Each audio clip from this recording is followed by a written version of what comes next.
Hello வணக்கம். இன்றைக்கி நாம் என்ன பார்க்க போகிறோம் அப்படின்னா, ஆயுத பூஜைக்கு வாங்கின பொரி வந்து வீட்டில் மீதம் இருக்கும். அந்த பொரியை வச்சு என்ன செய்யலாம் அப்படின்னு பார்த்தோம்னா, ஒரு பொரி உப்புமா ஒன்று இன்றைக்கி நம்ம ரெடி பண்ணலாம். அதுக்கு கொஞ்சம் பொரி எடுத்துக்கோங்க. அதில் கொஞ்சம் தேவையான அளவு தண்ணீர் வந்து சேர்த்துக்கோங்க. ஒரு 2 இல்லை 3 நிமிஷம் அந்த தண்ணியில் வந்து அந்த பொரி வந்து ஊறினா போதும். அந்த ஊறின பொரியை வந்து நல்லா பிழிஞ்சு எடுத்துக்கோங்க. தண்ணீர் நல்லா ட்ரை ஆனதுக்கப்புறமா அதை தனியாக எடுத்து வச்சுக்கலாம் நம்ம. அது ஊறினதுக்கப்புறம் நமக்கு நல்லா சாஃப்டாக இருக்கும் நமக்கு. அதுக்கப்புறம் ஒரு வாணலியில் 2 ஸ்பூன் எண்ணெய் சேர்த்துக்கோங்க.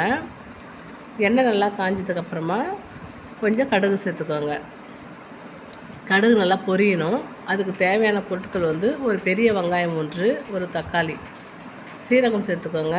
கடலைப்பருப்பு, உளுத்தம்பருப்பு சேர்த்து நல்லா வதக்குங்க.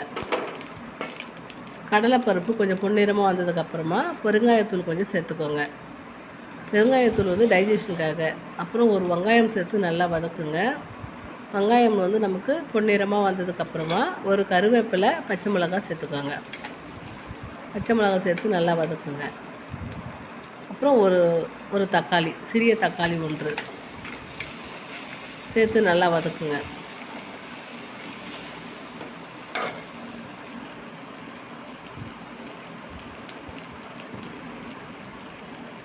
இது நல்லா வதங்கினதுக்கப்புறமா மஞ்சள் பொடி கொஞ்சம், இதுக்கு தேவையான உப்பு. ஆல்ரெடி நமக்கு பொரியில் உப்பு இருக்குது, அதனால் நம்ம இந்த கலவைக்கு தேவையான உப்பு மட்டும் போட்டுக்கினா போதும். உப்பு போட்டு நல்லா தக்காளி வெங்காயம் நல்லா வதங்கினதுக்கப்புறமா நாம் வந்து மிளகாய்த்தூள் கொஞ்சம் சேர்த்துக்கலாம். மிளகாய்த்தூள் பச்சை வாசனை போகிற அளவுக்கு கொஞ்சம் வதக்குங்க. நல்லா மிளகாய்த்தூள் பச்சை வாசனை போனதுக்கப்புறமா நம்ம ஊற வச்ச பொரி வந்து நம்ம இதில் சேர்த்துக்கலாம். நம்ம பொரியை சேர்த்து கொஞ்சம் கொஞ்சமாக சேர்த்து கலரி விட்டுக்கிட்டே இருங்க. மீதம் இருக்கிற பொரியை நல்லா சேர்த்து நல்லா கலரிக்கோங்க.